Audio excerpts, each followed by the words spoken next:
DC Comics. Lincoln said that in his first inaugural address as our nation's 16th president. So, if you'll please have your tickets ready, we can begin the tour. Wait, what the f was the Lincoln lesson if not part of the tour? You mean I didn't have to be listening to all that shit?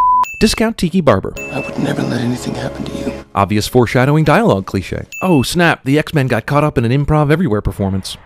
What do you need, William? Just your authorization for a special operation. Blackbriar. We developed the technology that built his plastic prison. So, plastic then? This is the last time we see Senator Kelly. I wonder if anyone else will miss him once Mystique stops being him for a few weeks. Probably just my long-lost twin brother. The less questions I ask, the better.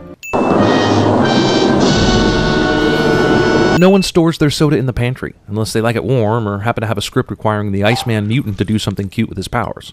Thanks. But now and then, every mother needs to get away.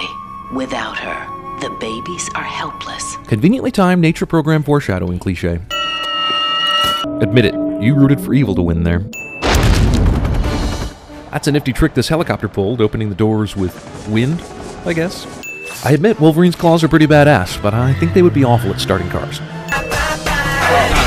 Damn, don't let Stryker know the mutant's one weakness is in sync. Shit, Cerebro's gatekeeper's been fooled twice now. Don't you think it might be time to go with a password or secret question?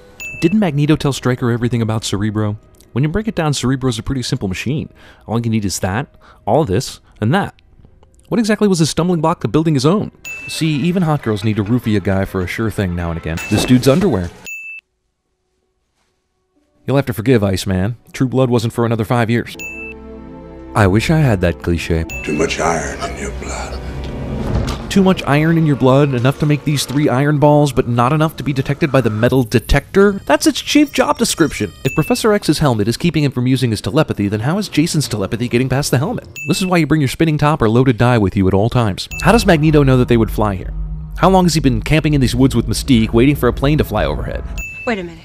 How would Stryker even know where to find Cerebro in the first place? Didn't she have an accent in the last movie? Or at least some of the time? Girls flirt with the dangerous guy, Logan. We don't take him home. I know several bars and pubs that would disagree with you. Then why not stay in disguise all the time? You know? Look like everyone else. Because we shouldn't have to. You know, Mystique is right. You shouldn't have to be a closet mutant. But Mystique's problems are like the problems of Rachel Lee Cook and She's All That. As if no one would ever want to be her friend or want to have sex with her. Mystique is sexier as her blue self than 99% of the human population. Wolverine can smell that it was Mystique in the first movie, but his penis overwhelms his nose in the sequel, and it's only the scars that give it away. Holy shit, is that the guy who played Cameron in Dead Poets Society? I still want to punch that f***er. The movie establishes that the 2 people fighting are equally matched, which means that some sort of total bullshit is going to have to happen for one of them to die. See, why is there an illusion of a little girl here now? When Magneto and Mystique came in before, it was completely normal. Did they instruct Jason to create an illusion while also trying to perform the very difficult task of controlling Xavier's mind and killing all the humans? Yeah, f*** this guy. What an asshole. The helicopter's right here! Who gives a shit? You came here in a jet, remember?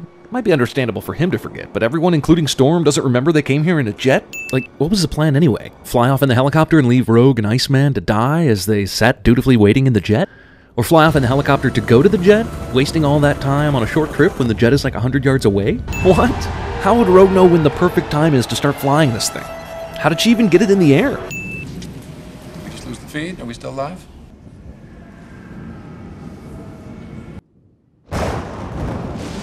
Cool scene, but what? Mutation. Movie ends with the exact same narration from the beginning of the first movie. It is.